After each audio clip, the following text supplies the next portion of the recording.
Okay, so I was answering a question for Kirsten Womack here, and I was going to shoot a video anyways, and then I decided, you know what, I'll just make this a little bit more formal in case it helps anyone else. So here's the scenario. It's a Customerhub question, and Kirsten has a program page where when the contacts log in, they're able to see the programs that they have paid for. So like a typical menu, but she's using partials to only show them the things that they have already unlocked or purchased rather.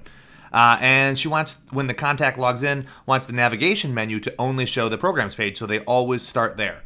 And once the contact clicks on the program that they belong to, then the navigation appears for that particular program. So she tagged me, and I said, all right, challenge accepted, let's do this. So here's the Customerhub site, right? So there's a home page, right, or a programs page, and when somebody logs in, they see that programs page. And there's no other tabs up there. This is the only page that they can see. So perhaps this home page has no permissions, or perhaps it has just a basic permission that is looking for customer tag or something really basic so that anyone who has any course can see this home page.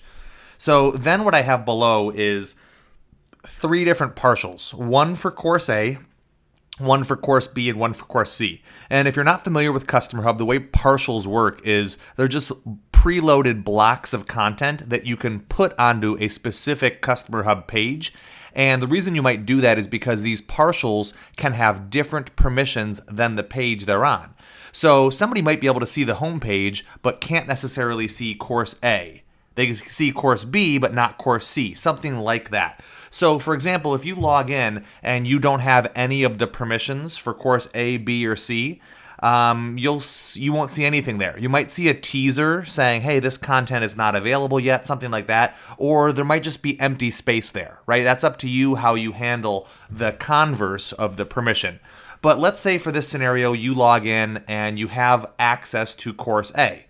So you log in, you see course A, this is the page you're on, and then you click on course A. We need it to also unlock that tab up there which says course A, where the course A content lives. So the way that you do that is by using what is called an action link. So here, if you click on library and then click on action links, you'll be able to set up action links which can run specific actions when somebody clicks on something. So here's the way that action link looks. First, you fill in a name and you give it the link text. So like course A or unlock course A, right? And then here are the settings after you've saved it. Number 1 is you can run an action set in Infusionsoft if you want. You don't have to, right? And number 2 is you can temporarily add permissions. And this is really important because in this scenario, they're already logged into Customerhub. So we can't have them log back out and log back in to check new permissions. So what we end up doing is temporarily applying permissions here so that they automatically have access. And I don't know if the noise is being picked up, but I've got some neighbors doing some construction on their roof right now, so I apologize if you're getting any background noise.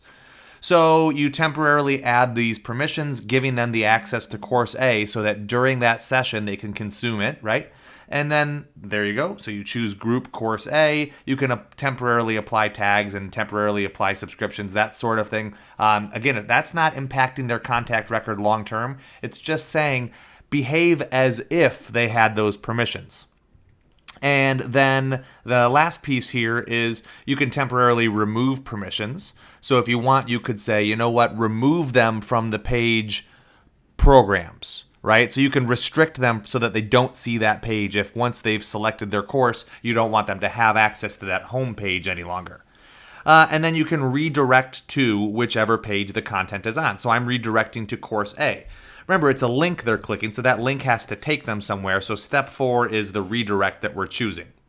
So here's how that looks, right? They've got course A, they come in here, they click it, and it unlocks course A there. And if you remember, we're redirecting to course A from step 4. So then the page reloads, and now they've got their course A content. They can see everything that course A entails. It takes them to that page, even though that tab wasn't there previously.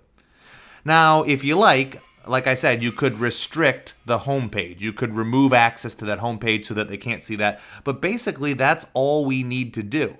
And then you would repeat that process for course B or course C, right? So that whatever course unlocks its own tab. So in summary, basically what we're doing is we're using action links to temporarily apply permissions so that their course content is unlocked. And if you want them to click on the course each time, all you have to do is keep those permissions temporary. So if you want to make sure each time they log in, it starts on that program's page, then just do temporary permissions based on which course they've clicked on. But if the next time they log in, you want them to see the course content that they've already clicked on, then you would also apply an action set in your action link and apply the tag that corresponds with that permission to the contact record.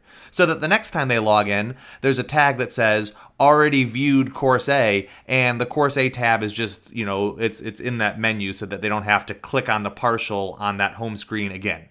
And then, like I said, last, if you want to restrict the courses page once they've clicked, either permanently or temporarily, you can use the action link to restrict access to that first page. And you might do that just to help keep them focused. So, Kirsten, I hope this helps. And for anyone else who's taken the time to watch this, I hope it makes sense and might give you some ideas for how you can structure your membership using action links and partials.